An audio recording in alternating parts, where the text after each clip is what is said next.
In the Arts Council strategy, you talk of a blossoming of creativity across the country.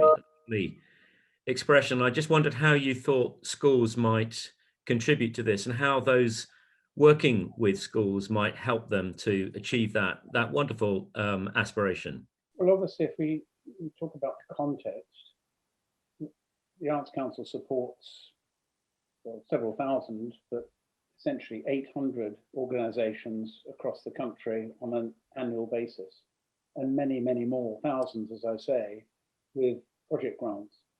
These are organisations that are thinking about their place, increasingly thinking, I think, about their place in the wider community, not just as places of performance or places to visit like museums, but also the part they play in the community, and in particular the part they play in the lives of young people.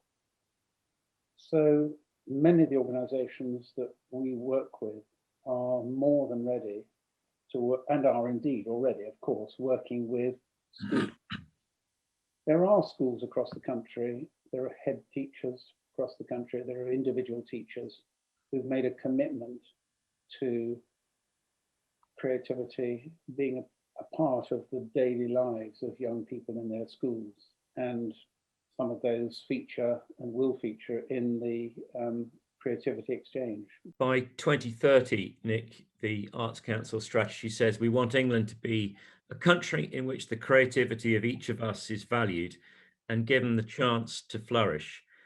By way of closure, how might you dream on that the creativity exchange could inch us towards that wonderful vision? Well, creativity exchange builds on an enormous amount of work and indeed imagination that individuals across the country have been developing over the last decade or more.